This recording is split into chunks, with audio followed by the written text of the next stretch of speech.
What comes to your mind when you think of Olympic Games? Is it the heroism, bravery, teamwork or glory of the athletes? Or is it the hard work and lives of those that labor to build the infrastructure to make Olympic Games possible?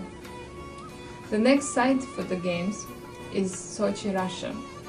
The government of Russia has committed to build an enormous infrastructure between now and 2014. This infrastructure will include many stadiums, arenas, trails, transportation, and much more.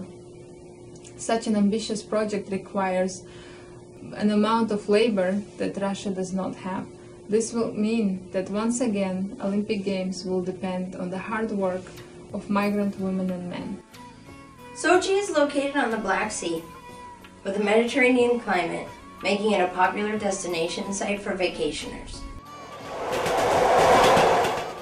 It also complicates things when trying to make it into the site for the next Winter Olympics in 2014. Although that's the case, there are migrant workers from over 20 countries laboring to make that happen. One of those countries that is being represented by those laborers is Tajikistan. One of the poorest in the region, and the government relies heavily on money sent home from the migrants to their families, called remittances, which makes up a large percentage of the country's GDP. Because of that dependency, the government of Tajikistan really is not in a position to confront the government of Russia about the abuses that many of those migrants endure. The government of Russia may threaten to deport those who are already working there, put harsher restrictions on work permit or work visas. Because of that precarious situation that migrants are left in, they have to fend for themselves and they can't depend on their government to protect them. My work has mostly been as a part of bigger entities and organizations, such as the United Nations. The work carried out within these entities is very important.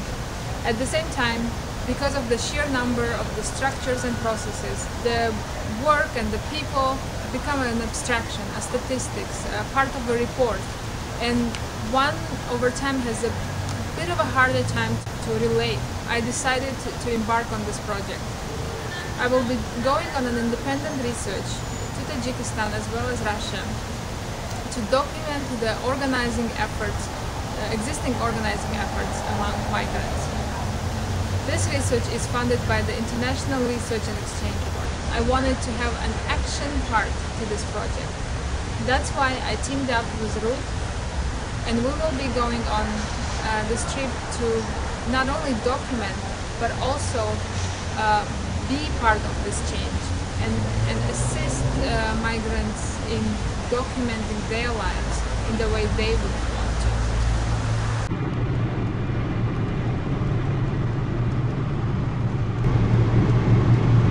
For many years I've been a freelance photographer and graphic designer. Through that work I've been able to do advocacy campaigns for human rights organizations as well as migrant or immigrant nonprofit organizations. With those campaigns I actually felt like I was being effective and the campaigns were visual, that as a creative person that impact on society and how people think is important. But as a photographer and graphic designer, sometimes it feels like you're removed from issues because you're working in front of the computer or behind the camera, and sometimes you miss out on stuff. And having this opportunity to actually teach migrants my skills is exciting to me. A very sincere thank you for your support with our project Together on the Move. I look forward to meeting up with Zamira in Tajikistan to continue this project.